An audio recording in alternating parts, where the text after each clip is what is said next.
Hello friends, welcome back to latest சிந்தனைகள் channel.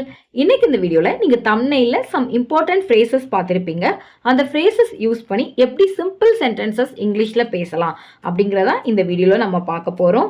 இந்த phrases learn பண்றதுனால நீங்க இங்கிலீஷ்ல fluent-ஆ திக்காம திணறாம பேசுறதுக்கு உங்களுக்கு ரொம்பவே யூஸ்ஃபுல்லா இருக்கும். If you are ready, let's get started. இன்னைக்கு நம்ம பார்க்கக்கூடிய first one முழுவதும். முழுவதும் அப்படின்னு சொல்றதுக்கு throughout. In every part of a place or object. அதாவது ஒரு பிளேஸ்னு எடுத்துக்கிட்டோம் அப்படின்னா அந்த பிளேஸ்ல இருக்கக்கூடிய எல்லா பகுதியும், ஒரு ஆப்ஜெக்ட்னு எடுத்துக்கிட்டோம் அப்படின்னா அந்த ஆப்ஜெக்ட்ல உள்ள எல்லா பார்ட்டும், ஆல் ஓவர் அப்படின்னு சொல்றது தான் நம்ம என்ன சொல்றோம், முழுவதும் அப்படின்னு சொல்றோம். வீடு முழுவதும் அப்படின்னு சொல்றதுக்கு throughout the house. நாடு முழுவதும் அப்படின்னு சொல்லணும்னா throughout the country.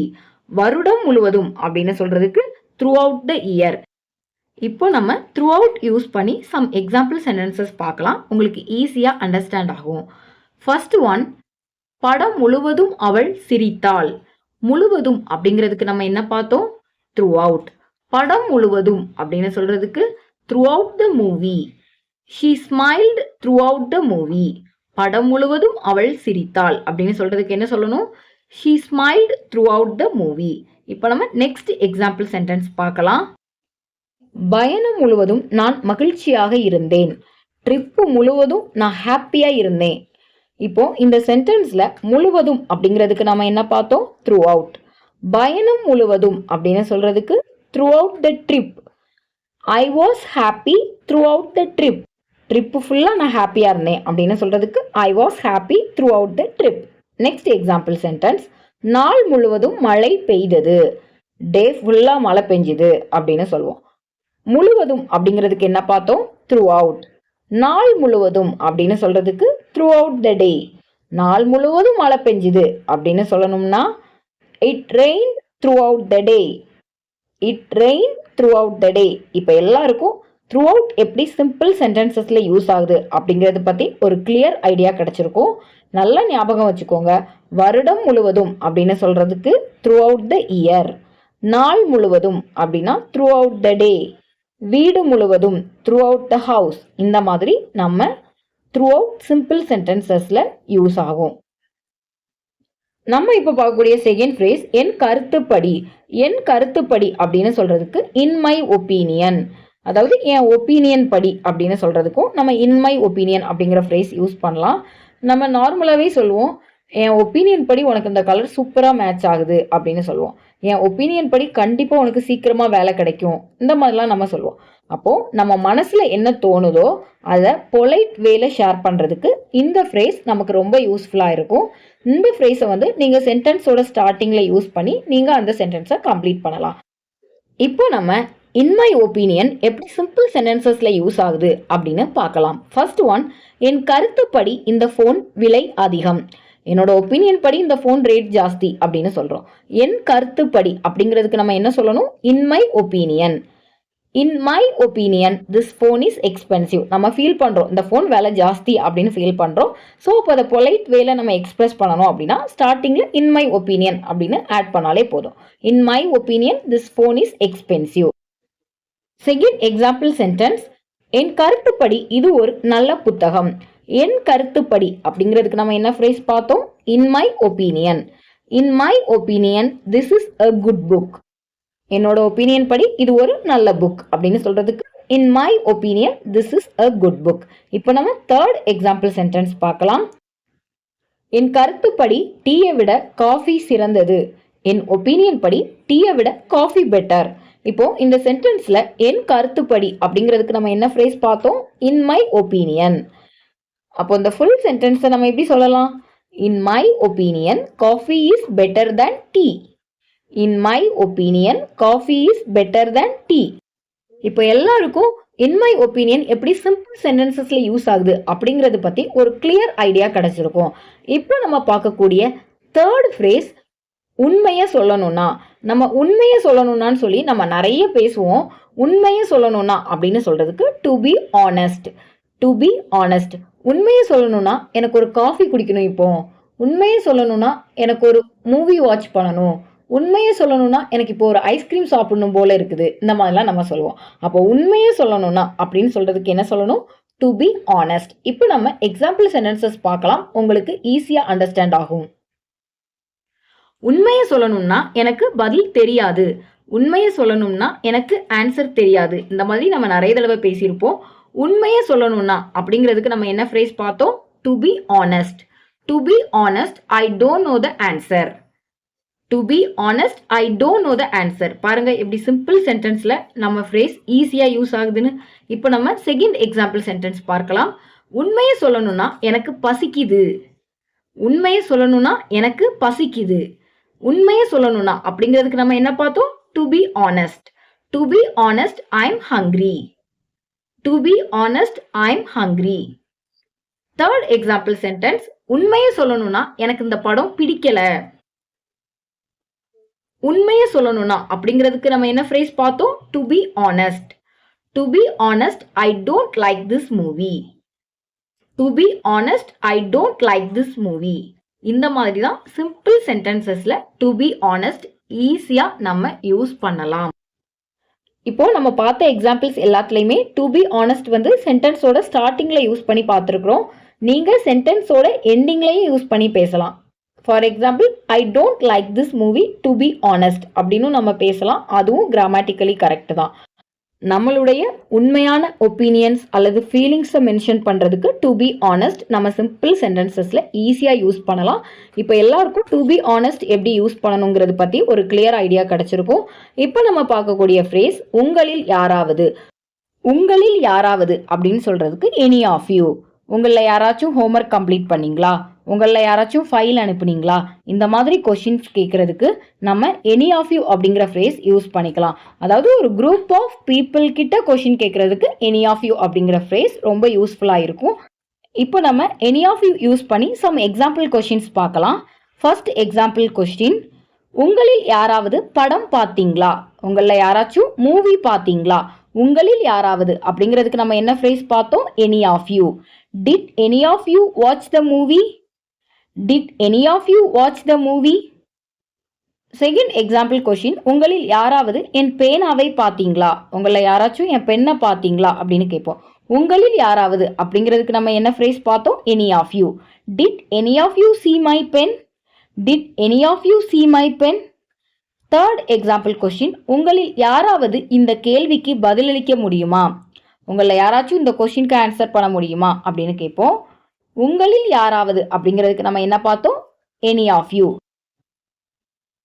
Can any of you answer this question? Can any of you answer this question? இப்போ எல்லாருக்கும் எனி ஆஃப் யூ எப்படி எக்ஸாம்பிள் கொஷின்ஸ்ல யூஸ் ஆகுது அப்படிங்கறத பத்தி ஒரு கிளியர் ஐடியா கிடைச்சிருக்கும். எனி ஆஃப் யூ அப்படின்னா உங்களில் யாராவது, ஒரு குரூப் ஆஃப் பீப்புள் கிட்ட கொஷின் கேட்கறதுக்கு நமக்கு ரொம்ப யூஸ்ஃபுல்லா இருக்கும். இப்போ நம்ம பார்க்கக்கூடிய ஃபிஃப்த் ஃப்ரேஸ் என்ன ஆனாலும். என்ன ஆனாலும் அப்படின்னு சொல்றதுக்கு அட் எனி காஸ்ட். என்ன ஆனாலும் நான் என் வேலையை கம்ப்ளீட் பண்ணுவேன். என்ன ஆனாலும் நான் காலையில 5 மணிக்கு எந்திரிப்பேன். என்ன ஆனாலும் நான் முன்னேறுவேன். இந்த மாதிரி சென்டென்சஸ் பேசும்போது நம்ம என்ன ஆனாலும் அப்படிங்கிறதுக்கு பதிலாக அட் எனி காஸ்ட் அப்படிங்கிற ஃப்ரேஸ் யூஸ் பண்ணலாம். அதாவது நம்ம சொல்கிற விஷயத்துக்கு எவ்வளோ எஃபர்ட் தேவைப்பட்டாலும், எவ்வளோ ரிஸ்க் இருந்தாலும், எவ்வளோ மணி தேவைப்பட்டாலும் நம்ம அந்த விஷயத்தை செய்யணும் அப்படிங்கிற மீனிங்கில் சொல்கிறது தான் என்ன ஆனாலும், அட் எனி காஸ்ட். இப்போ நம்ம எக்ஸாம்பிள் சென்டென்சஸ் பார்க்கலாம், இன்னும் ஈஸியாக உங்களுக்கு அண்டர்ஸ்டாண்ட் ஆகும். ஃபர்ஸ்ட் எக்ஸாம்பிள் சென்டென்ஸ், என்ன ஆனாலும் நான் உண்மையை சொல்வேன். என்ன ஆனாலும் நான் உண்மையை சொல்வேன். என்ன ஆனாலும் அப்படிங்கிறதுக்கு நம்ம என்ன ஃப்ரேஸ் பார்த்தோம்? At any cost. I will tell the truth at any cost. I will tell the truth at any cost. Second example sentence, என்ன ஆனாலும் இந்த வாய்ப்பை தவற விடாதே. என்ன ஆனாலும் அப்படிங்கிறதுக்கு நம்ம என்ன பார்த்தோம்? At any cost. Don't miss this chance at any cost. Don't miss this chance at any cost. Third example sentence, என்ன ஆனாலும் அவள் வேலையை கண்டிப்பாக முடிக்க வேண்டும். என்ன ஆனாலும் அப்படிங்கிறதுக்கு நம்ம என்ன பார்த்தோம்? at any cost. She must finish the work at any cost. She must finish the work at any cost. இப்போ எல்லாருக்கும் at any cost எப்படி சிம்பிள் சென்டென்சஸ்ல யூஸ் ஆகுது அப்படிங்கறத பத்தி ஒரு கிளியர் ஐடியா கிடைச்சிருக்கும். அட் எனி காஸ்ட் அப்படின்னா என்ன ஆனாலும். இப்போ நம்ம இதுவரைக்கும் 5 phrases பார்த்துருக்கோம். அந்த 5 phrasesையும் ஒன்ஸ் ரீகால் பண்ணிடலாம். ஃபர்ஸ்ட் ஒன் முழுவதும் த்ரூஅவுட். என் கருத்துப்படி இன் மை ஒப்பீனியன்.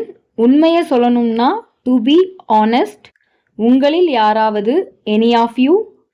என்ன ஆனாலும் அட் எனி காஸ்ட். இப்போ நம்ம பார்க்கக்கூடிய 6th ஒன் உதவியுடன். உதவியுடன் அப்படின்னு சொல்றதுக்கு with the help of. For example, Google maps உதவியுடன் நான் அட்ரஸ் கண்டுபிடிச்சேன். ஒரு கால்குலேட்டர் உதவியுடன் நான் ஆன்சர் கண்டுபிடிச்சேன். யூடியூப் வீடியோஸ் உதவியுடன் நான் குக்கிங் கற்றுக்கிட்டேன். இந்த மாதிரிலாம் சொல்லுவோம். கூகுள் மேப்ஸ் உதவியுடன் அப்படின்னு சொல்றதுக்கு with the help of Google maps. ஒரு கால்குலேட்டர் உதவியுடன் அப்படின்னு சொல்றதுக்கு with the help of a calculator. YouTube videos உதவியுடன் அப்படின்னு சொல்றதுக்கு with the help of YouTube videos. இப்போ நம்ம சம் எக்ஸாம்பிள் சென்டென்சஸ் பார்க்கலாம். உங்களுக்கு ஈஸியாக அண்டர்ஸ்டாண்ட் ஆகும் வித் த ஹெல்ப் ஆஃப் எப்படி சென்டென்சஸில் யூஸ் பண்ணணும்னு. ஃபர்ஸ்ட் எக்ஸாம்பிள் சென்டென்ஸ், நான் ஒரு செய்முறையின் உதவியுடன் ஒரு கேக் செய்தேன். அதாவது நான் ஒரு ரெசிபியின் உதவியுடன் ஒரு கேக் செய்தேன். உதவியுடன் அப்படிங்கிறதுக்கு நம்ம என்ன ஃப்ரேஸ் பார்த்தோம்? With the help of. ஒரு செய்முறையின் உதவியுடன், ஒரு ரெசிபியின் உதவியுடன் அப்படின்னு சொல்றதுக்கு with the help of a recipe. I made a cake with the help of a recipe. I made a cake with the help of a recipe. இப்போ நம்ம செகண்ட் எக்ஸாம்பிள் சென்டென்ஸ் பார்க்கலாம். ஒரு பயிற்சியாளரின் உதவியுடன் அவன் நீச்சல் கற்றுக்கொண்டான். ஒரு பயிற்சியாளரின் உதவியுடன் அவன் நீச்சல் கற்றுக்கொண்டான். உதவியுடன் அப்படிங்கிறதுக்கு நம்ம என்ன பார்த்தோம்? With the help of. ஒரு பயிற்சியாளரின் உதவியுடன் அப்படின்னு சொல்றதுக்கு with the help of a coach. He learned to swim with the help of a coach. He learned to swim with the help of a coach. இப்போ நம்ம தேர்ட் எக்ஸாம்பிள் சென்டென்ஸ் பார்க்கலாம். எங்க நண்பர்களின் உதவியுடன் நாங்கள் வேலையை முடித்தோம். எங்க ஃப்ரெண்ட்ஸோட உதவியுடன் நாங்கள் வேலையை முடித்தோம். உதவியுடன் அப்படிங்கிறதுக்கு நம்ம என்ன ஃப்ரேஸ் பார்த்தோம்? with the help of. எங்க நண்பர்களின் உதவியுடன் அப்படின்னு சொல்றதுக்கு with the help of our friends. எங்க நண்பர்களின் உதவியுடன் நாங்கள் வேலையை முடித்தோம். We finished the work with the help of our friends.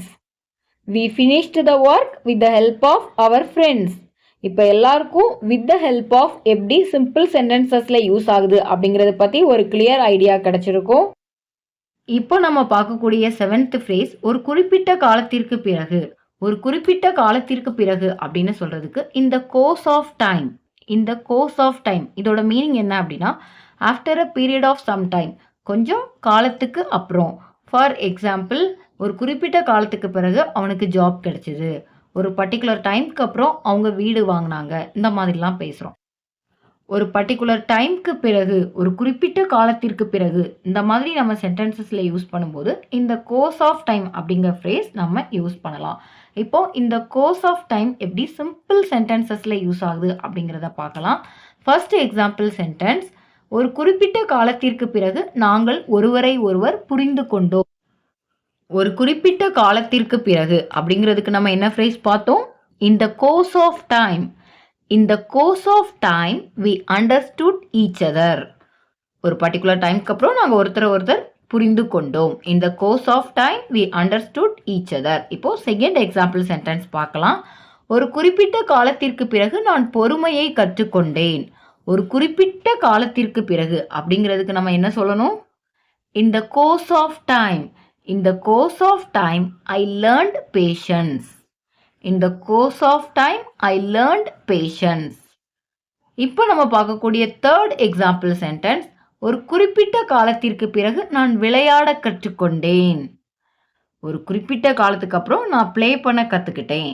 ஒரு குறிப்பிட்ட காலத்திற்கு பிறகு அப்படிங்கிறதுக்கு நம்ம என்ன ஃப்ரேஸ் பார்த்தோம்? In the course of time. In the course of time I learned to play. In the course of time I learned to play. ஒரு குறிப்பிட்ட காலத்துக்கு அப்புறம் நான் சமைக்க கற்றுக்கிட்டேன் அப்படின்னு சொல்கிறதா இருந்தால் இந்த ப்ளே இருக்க இடத்துல நம்ம குக் யூஸ் பண்ணாலே போதும். இந்த course of time I learned to cook. ஈஸியாக இருக்குதா? இப்போ எல்லாருக்கும் இந்த கோர்ஸ் ஆஃப் டைம் எப்படி சிம்பிள் சென்டென்சஸில் யூஸ் ஆகுது அப்படிங்கிறத பற்றி ஒரு கிளியர் ஐடியா கண்டிப்பாக கிடைச்சிருக்கும். நெக்ஸ்ட் ஒன் ஒவ்வொருவராக.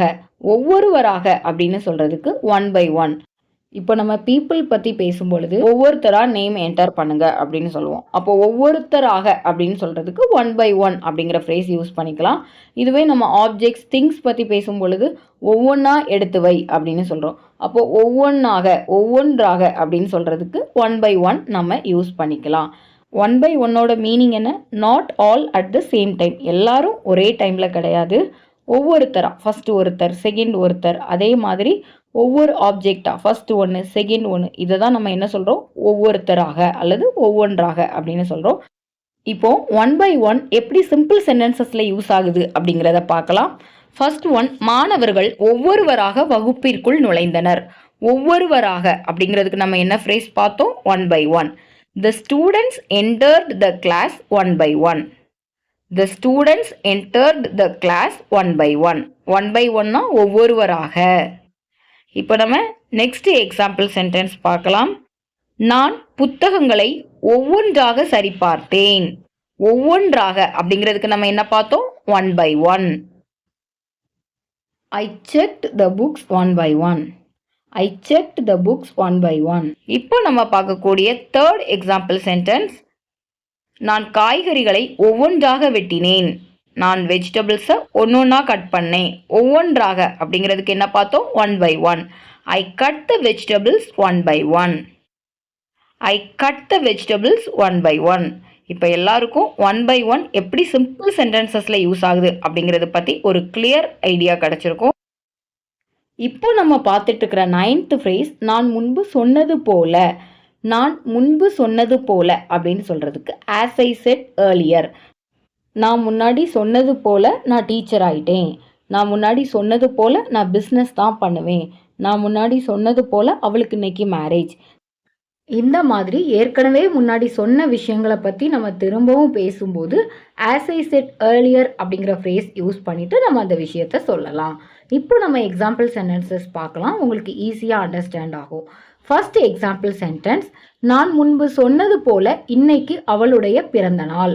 நான் முன்பு சொன்னது போல என்ன ஃப்ரேஸ் பார்த்தோம் நம்ம? As I said earlier. As I said earlier today is her birthday.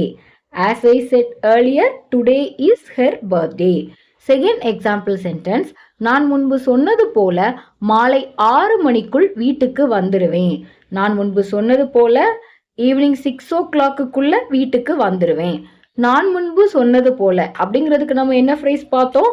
As I said earlier. As I said earlier, I will come home by 6 p.m. As I said earlier, I will come home by 6 p.m. இப்போ நம்ம third example sentence பார்க்கலாம். நான் முன்பு சொன்னது போல் எனக்கு காரமான சாப்பாடு பிடிக்காது. நான் முன்பு சொன்னது போல் அப்படின்னு சொல்றதுக்கு நம்ம என்ன ஃப்ரேஸ் பார்த்தோம்? As I said earlier. As I said earlier, I don't like spicy food. As I said earlier, I don't like spicy food. இப்போ எல்லாருக்கும் as I said earlier எப்படி சிம்பிள் சென்டென்சஸில் யூஸ் ஆகுது அப்படிங்கிறது பற்றி ஒரு கிளியர் ஐடியா கிடச்சிருக்கும். இப்போ நம்ம பார்க்கக்கூடிய 10th ஒன், எப்போதாவது. எப்போதாவது அப்படின்னு சொல்கிறதுக்கு அக்கேஷ்னலி. எப்போவாவது நான் குக் பண்ணுறேன், எப்போவாவது நான் எக்ஸசைஸ் பண்ணுறேன், எப்போவாவது நான் புக் ரீட் பண்ணுறேன், இந்த மாதிரி எப்போதாவது அப்படின்னு சொல்கிறதுக்கு நம்ம அக்கேஷ்னலி யூஸ் பண்ணலாம். அக்கேஷ்னலியோட யூசேஜ் என்ன அப்படின்னா, the action happen sometimes not always. எப்போவும் நடக்கக்கூடிய விஷயம் இல்லை, ரேராக எப்போவாவது நடக்கக்கூடிய விஷயத்தை பற்றி நம்ம பேசும்போது அக்கேஷ்னலி அப்படின்னு ஸ்டார்ட் பண்ணிவிட்டு நம்ம அந்த சென்டென்ஸை சொல்லலாம். இப்போ நம்ம எக்ஸாம்பிள் சென்டென்சஸ் பார்க்கலாம், உங்களுக்கு ஈஸியாக அண்டர்ஸ்டாண்ட் ஆகும். ஃபர்ஸ்ட் எக்ஸாம்பிள் சென்டென்ஸ், எப்போதாவது நான் ஐஸ்கிரீம் சாப்பிடுகிறேன்.